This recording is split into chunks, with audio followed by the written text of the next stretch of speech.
میرے محترم بزرگوں دوستو، قیامت سے پہلے کے کیا کیا حالات اور واقعات پیش آئیں گے ہمیں یہ بتایا گیا ہے، اور سچی اور پکی خبر بتائی گئی ہے کہ قیامت سے پہلے کے کیا کیا حالات ہوں گے، جس کا خلاصہ یہ ہے کہ حالات بد سے بدتر ہوتے چلے جائیں گے۔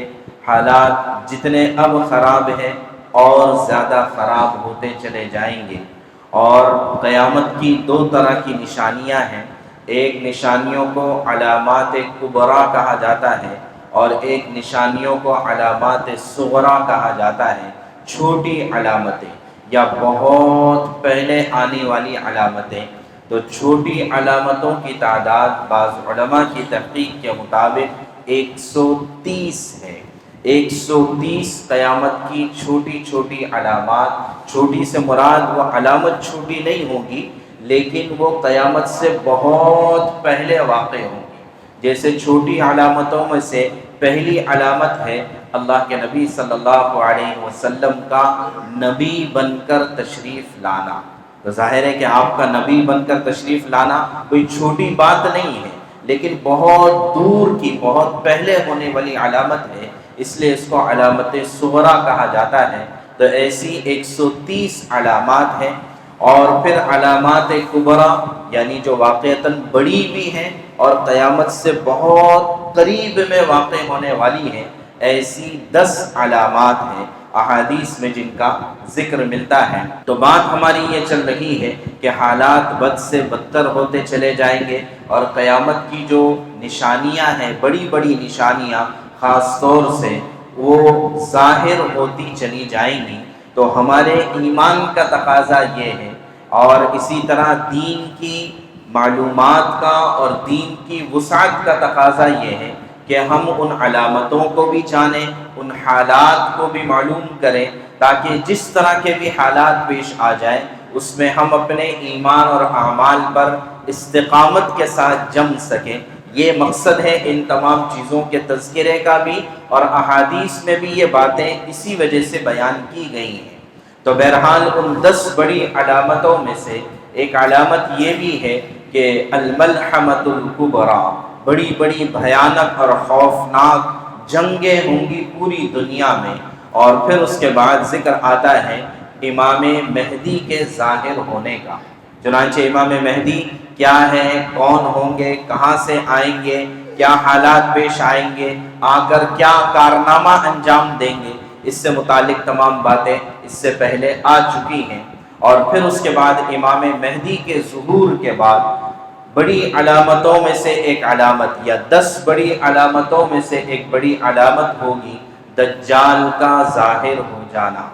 تو دجال کا ظاہر ہونا کیا چیز ہے، اس کو آج ہم سمجھنے کی اور اس کو جاننے کی کوشش کریں گے۔ حالانکہ دجال سے متعلق اللہ کے نبی صلی اللہ علیہ وسلم نے اس امت کو بہت زیادہ ڈرایا ہے، اتنا خوف زدہ فرمایا کہ صحابہ کرام جب دجال کا ذکر ہوتا تو ایسے پھوٹ پھوٹ کر روتے تھے کہ ان کی آوازیں نکل جاتی تھیں۔ ایک مرتبہ اللہ کے نبی صلی اللہ علیہ وسلم اپنے گھر والوں کے پاس سے مسجد میں آئے اور مسجد میں دجال کا تذکرہ فرمایا، اور پھر اس کے بعد جب گھر میں واپس آئے تو گھر والے بلک بلک کر رو رہے تھے۔ تو حضور نے پوچھا کہ کیوں رو رہے ہو، ما یبکیکم، کیوں رو رہے ہو؟ فرمایا کہ آپ نے جس فتنے کا اور جس دجال کا ذکر کیا ہے، اس دجال کے خوف سے ہم رو رہے ہیں۔ ایک روایت میں فرمایا اللہ کے نبی صلی اللہ علیہ وسلم نے کہ مجھے یہ وحی کی گئی کہ انکم تفتنون فی القبور قریبا من فتنۃ الدجال، کہ تم عذاب قبر جو برحق ہے، عذاب قبر میں تم کو ایسے آزمایا جائے گا جیسے کہ دجال کے فتنے میں آزمایا جائے گا۔ تو گویا کہ بتایا کہ دجال کا فتنہ اتنا خطرناک ہے جتنا کہ عذاب قبر خطرناک ہے۔ اسی وجہ سے بعض روایتوں میں ملتا ہے کہ اللہ کے نبی صلی اللہ علیہ وسلم نماز میں 4 چیزوں سے پناہ مانگتے تھے، جن میں ایک عذاب قبر کا بھی ذکر آتا ہے، اور وَمِن فِتْنَةِ الْمَسِيحِ الدَّجَّالِ، کہ دجال کے فتنے سے بھی آپ پناہ مانگا کرتے تھے۔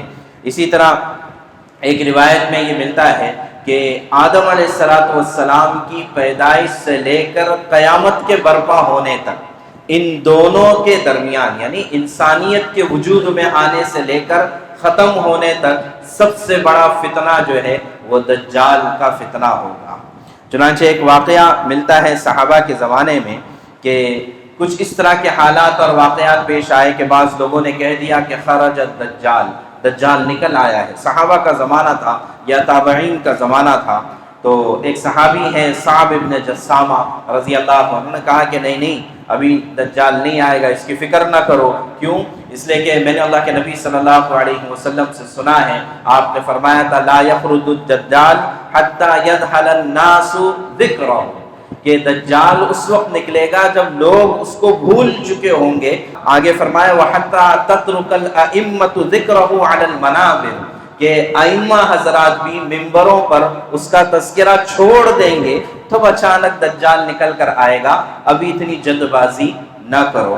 تو اللہ کے نبی صلی اللہ علیہ وسلم نے بہت زیادہ اس فتنے کے بارے میں ڈرایا ہے۔ کہیں پر فرمایا کہ ہر نبی نے دجال کے فتنے سے اپنی امت کو ڈرایا ہے، لیکن کسی کو نہیں پتا تھا کہ وہ کب آنے والا ہے۔ میں تمہیں بتاتا ہوں کہ میں آخری نبی ہوں اور تم آخری امت ہو، اور تم میں دجال ظاہر ہونے والا ہے۔ تو ان تمام روایات میں اللہ کے نبی صلی اللہ علیہ وسلم نے دجال کے فتنے کو بتایا ہے۔ فتنہ کیا ہے؟ ایسی آزمائش جو آدمی کے ایمان کو خطرے میں ڈال دے۔ دیکھیے اصل سرمایہ ہمارے پاس جو ہے وہ ہمارا اپنا ایمان ہے، اصل سرمایہ جو ہے وہ اللہ کی معرفت ہے، اللہ کی پہچان ہے۔ ورنہ آج دنیا اپنی طور پر زندگی گزار رہی ہے۔ ہمارا امتیاز اہل ایمان کا، اہل اسلام کا، مسلمانوں کا، ایمان والوں کا سب سے بڑا امتیاز یہ ہے، جس کو دنیا تو جانتی ہے اور شیطان اور دجال تو اس کی قیمت کو جانتا ہے، لیکن نہیں جانتے تو ہم اور آپ اس کی قیمت کو نہیں جانتے، کہ اصل سرمایہ ہمارے پاس ایمان ہے، ایمان پر باقی رہنا ہے، ایمان پر ثابت قدم رہنا ہے، ایمان کو بڑھانے کی فکر اور کوشش کرنا ہے، اور ایمان پر اور کلمہ شہادت پر موت کا آ جانا ہے۔ یہ اصل آزمائش ہے۔ تو اللہ کے نبی صلی اللہ علیہ وسلم نے ان تمام چیزوں سے ڈرایا، امت کو بتایا کہ ایسا ہونے والا ہے۔ اب دجال کو سمجھنے سے پہلے چند باتیں اور سمجھنا چاہیے۔ ایک ہے دجال، ایک شخصی طور پر ایک شخص نمودار ہوگا، ایک شخص ظاہر ہوگا شخصی طور پر۔ تو اس کا نام دجال نہیں ہے، اس کا نام کے بارے میں تو ذکر نہیں ملتا ہے، لیکن اس کی صفت ہے دجل۔ دجل کے معنی آتے ہیں بڑا خطرناک دھوکہ دینا، ایسا دھوکے میں ڈالنا کہ سامنے والے کو پتہ نہ چل سکے، اس کو کہا جاتا ہے دجل۔ تو دجال بہت زیادہ دھوکے میں ڈالنے والا۔ اب یہ کیوں دھوکے میں ڈالے گا؟ کہ یہ ایک شخص ہوگا جس کے بارے میں آگے تفصیل آئے گی، کہ ایک شخص ہوگا جو سب سے پہلے آ کر اپنے آپ کو دنیا کا مسیحا بتائے گا، یہ بتائے گا کہ دنیا کے حالات میں درست کرنے والا ہوں، اور پھر اس کے بعد جو ہے یہ اس بات کا دعویٰ کرے گا کہ میں نبی ہوں۔ پہلا اس کا دعویٰ ہوگا مسیح ہونے کا، کہ دنیا کا مسیحا بن کر آئے گا۔ دوسرا دعویٰ ہوگا نبی ہونے کا، اور تیسرا دعویٰ ہوگا اس کا خدا ہونے کا، رب ہونے کا اس کا دعویٰ ہوگا، اللہ ہونے کا دعویٰ ہوگا۔ تو یہ ایک شخص ہوگا۔ لیکن ایک ہے دجال کی شخصیت اور ایک ہے دجالی نظام۔ تو دجال کی شخصیت کا آ جانا یہ تو قیامت کی بڑی علامتوں میں سے ہے، جس کا تذکرہ ابھی ہم کر رہے ہیں، لیکن دجالی نظام اس سے پہلے وجود میں آ جائے گا۔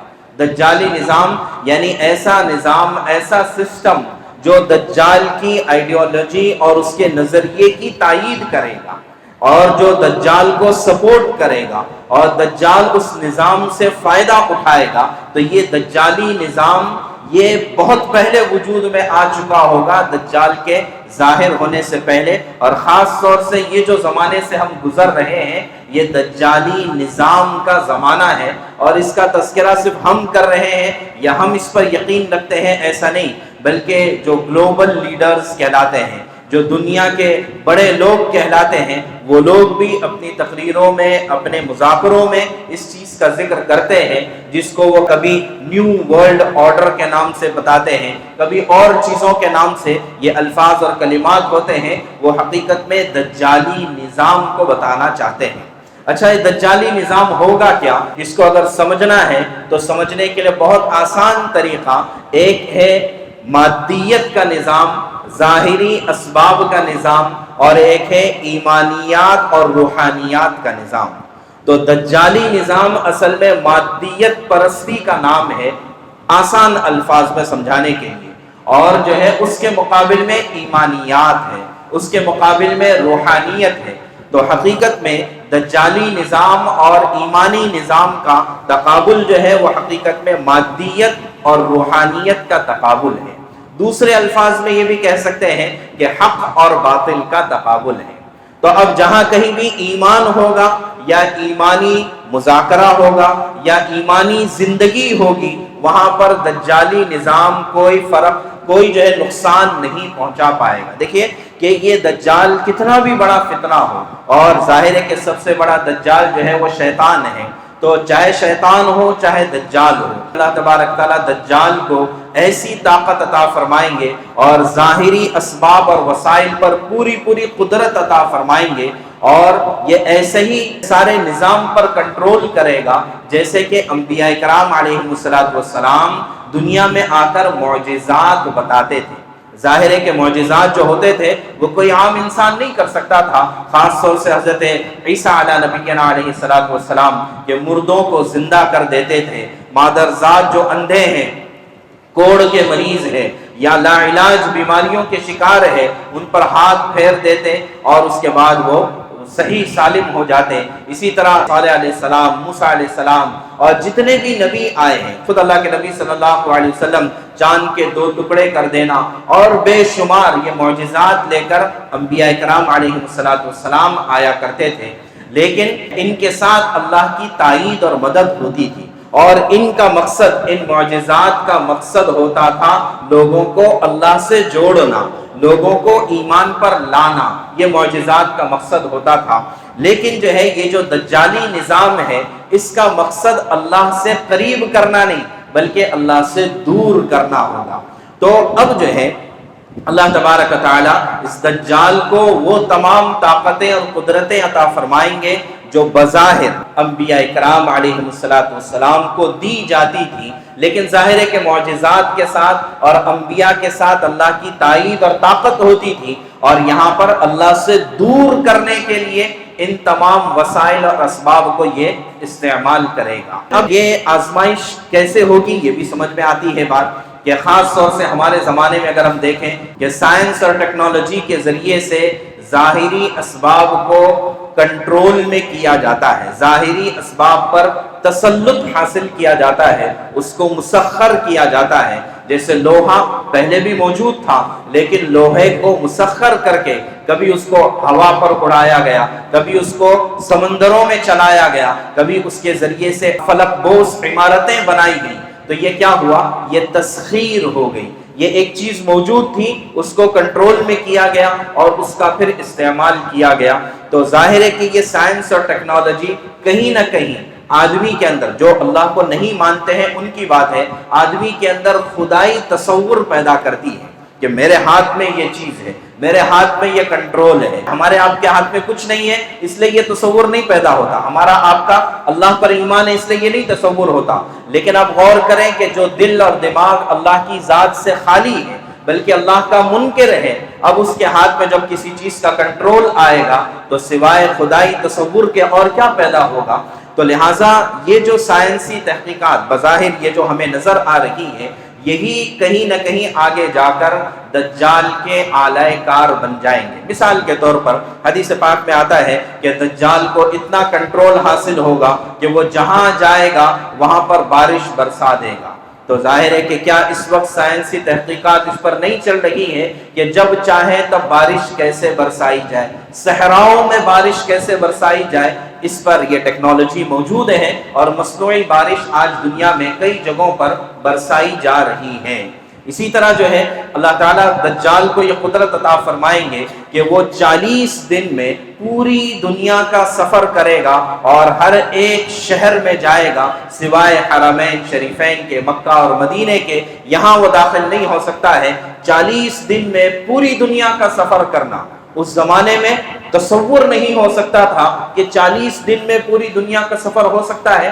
صرف جو ہے مکے سے شام جانے کے لیے 1 مہینے کے سفر کی ضرورت پڑتی تھی، تو اب لیکن آج ہمارے لیے اتنا آلات مسخر ہو گئے ہیں، اسباب مہیا ہے کہ آدمی 40 دن میں نہیں، چند گھنٹوں میں پوری دنیا کا چکر لگا سکتا ہے۔ تو لہٰذا یہی کہیں نہ کہیں نظام کو وہ کنٹرول میں کرے گا۔ اسی طرح روایتوں میں آتا ہے کہ جب وہ ظاہر ہوگا تو 40 دن پوری دنیا میں رہے گا، اور پہلا دن جو ہوگا 40ویں کا پہلا دن جو ہوگا وہ 1 سال کے برابر لمبا ہوگا، پھر اس کے بعد دوسرا دن جو ہوگا وہ 1 مہینے کے برابر لمبا ہوگا، پھر تیسرا دن 1 ہفتے کے برابر لمبا ہوگا، اور پھر اس کے بعد سارے دن یہ باقی ایام کی طرح یعنی 24 گھنٹوں کی طرح سے ہوں گے۔ تو اب جو ہے ٹائم کو کنٹرول کرنا، کیا یہ ٹیکنالوجی اس وقت وجود میں نہیں آ رہی ہے؟ ابھی پوری طرح سے نہیں قابو میں آئی، لیکن بہرحال اس پر بات چل رہی ہے کہ کیا ٹائم کو کنٹرول کیا جا سکتا ہے یا نہیں کیا جا سکتا۔ تو بہرحال کہنے کا مقصد یہ ہے کہ یہ جو دجالی نظام ہے، اس سے مقصد کہیں سائنس اور ٹیکنالوجی کی مخالفت نہیں ہے، چونکہ یہ تو ہونا ہی ہے۔ دیکھیں، یہ اللہ کی طرف سے یہ نظام ہے کہ قیامت سے پہلے انسانیت اتنے عروج پر جائے گی، یہ اللہ کی طرف سے طے ہے۔ تو اس سے مقصد سائنس اور ٹیکنالوجی کی مخالفت نہیں ہے، لیکن جو ہے ٹکراؤ کب ہوگا؟ جب یہ سائنس بغیر اللہ کے نام کے رہے گی۔ ٹکراؤ کب ہوگا؟ جبکہ یہ باطل کا اعلی کار بن جائے گی، تب جا کر ٹکراؤ ہوگا۔ تو کہنے کا مقصد یہ ہے کہ اللہ تبارک تعالیٰ اس دجال کو یہ تمام طاقتیں اور قدرتیں عطا فرمائیں گے، اور پھر اس کے بعد یہ دنیا میں آئے گا، اور یہ دنیا میں آ چکا ہے یا نہیں آ چکا، پہلے اس سلسلے میں تھوڑا سا کنفیوژن تھا، چنانچہ اللہ کے نبی صلی اللہ علیہ وسلم کو بھی نہیں پتا تھا کہ یہ دجال کیا ہونے والا ہے، کیسا آنے والا ہے، یہ تو پتا تھا، لیکن کیسا ہوگا، کیا ہوگا، یہ نہیں پتا تھا۔ چنانچہ یہود کے یہاں پر ایک بچہ پیدا ہوا، مدینے میں یہود رہتے تھے، کئی بڑے خاندان، 3 بڑے خاندان تو یہود کے تھے، جس کی تاریخ ہم سیرت میں سن چکے ہیں۔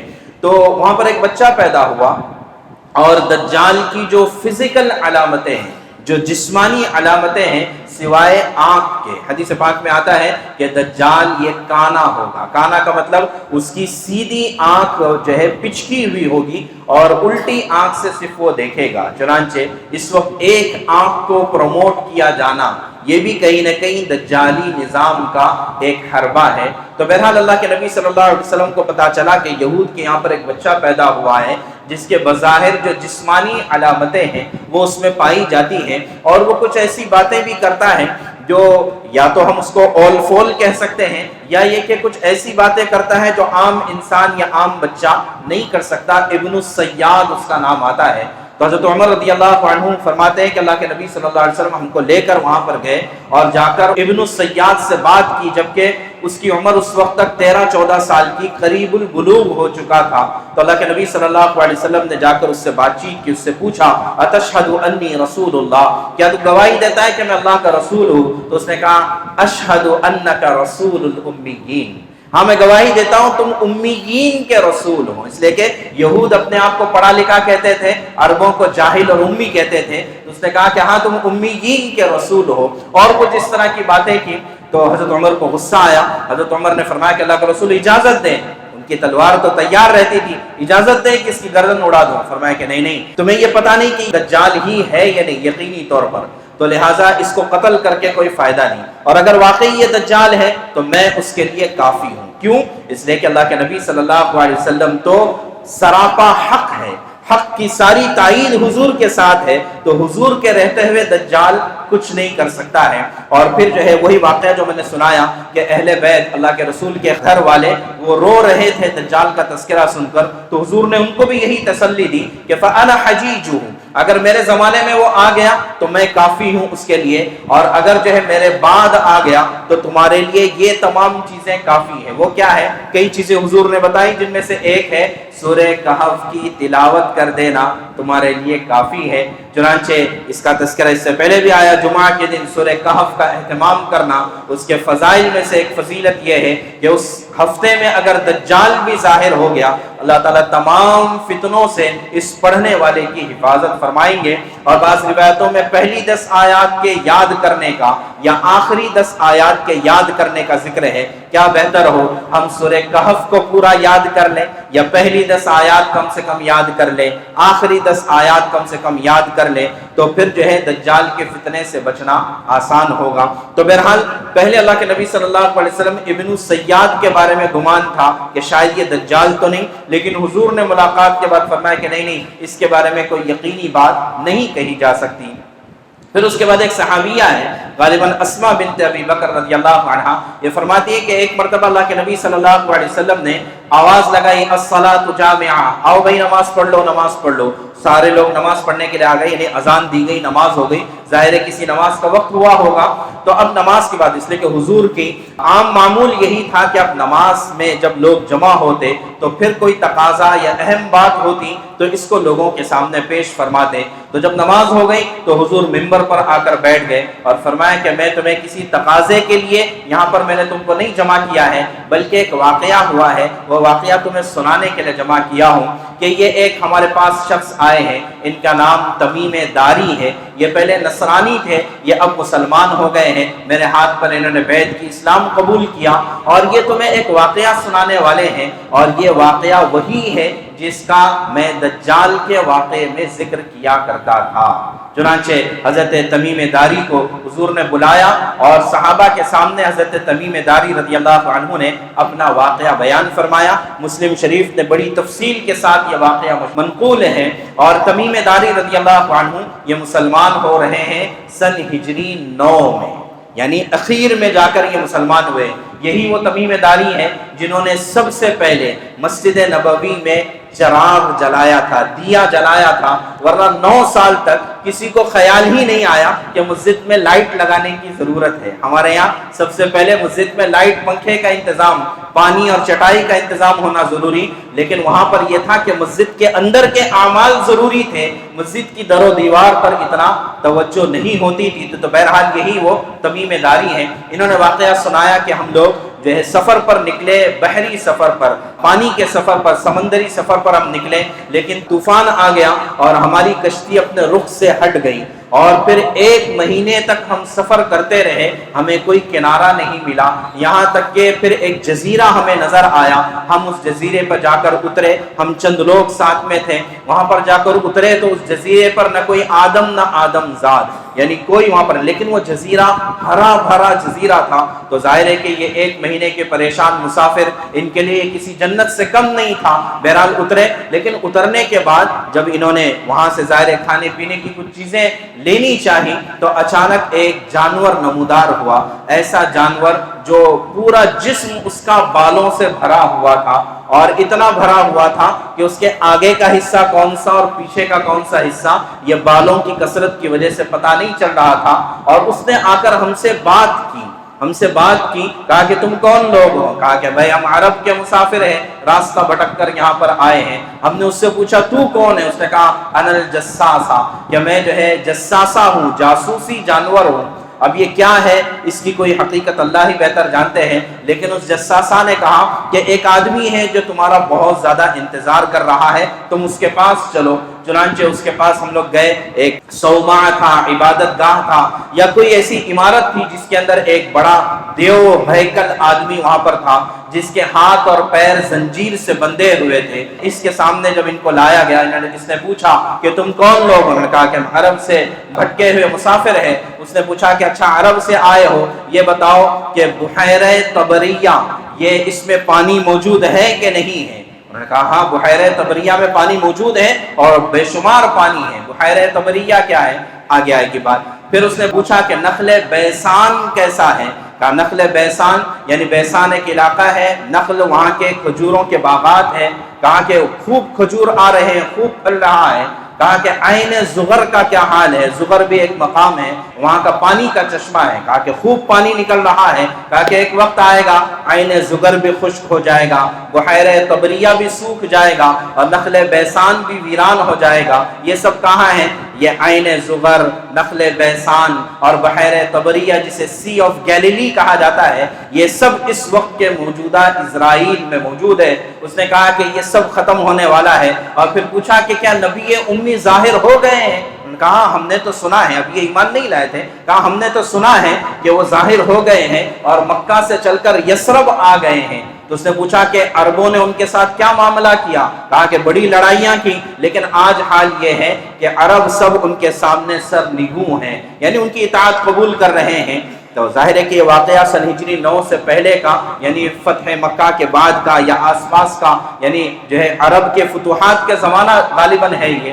تو اس نے کہا کہ عرب اب اطاعت قبول کر رہے ہیں۔ اس نے کہا کہ عربوں کے لیے یہی بہتر ہے کہ وہ اطاعت قبول کر لے۔ پھر اس نے اپنا تعارف کرایا، اس نے کہا کہ میں ہی مسیح الدجال ہوں، اور جب یہ علامتیں ظاہر ہو جائیں گی، یعنی نبی آخر الزمان آ جائیں گے اور مکے سے مدینہ ہجرت کر جائیں گے، عرب جب ان کی اطاعت کر لیں گے اور بحیرہ طبریہ یعنی سی آف گیلیلی کا پانی سوکھ جائے گا، نخل بیسان کے کھجور ختم ہو جائیں گے اور عین زغر کا چشمہ خشک ہو جائے گا، تو پھر میں ظاہر ہوں گا۔ اور پھر اللہ کے نبی صلی اللہ علیہ وسلم صحابہ کرام سے فرمایا کہ دیکھو کیا میں نے یہ باتیں تم کو نہیں بتائی تھی دجال سے متعلق؟ تو یہ ایک اہم واقعہ پیش آیا، اور پھر اللہ کے نبی صلی اللہ علیہ وسلم نے اور بھی واقعات بتائے کہ یہ کہاں سے نکلے گا، کون لوگ اس کا ساتھ دیں گے، اور پھر یہ آگے دنیا میں آ کر کیا کرے گا، اور پھر ایمان والوں کا اس کے ساتھ کیا معاملہ ہوگا، اور اخیر پھر اس کا انتہا کیا ہوگا، اور یہ کیسے مارا جائے گا، کیسے ختم ہوگا۔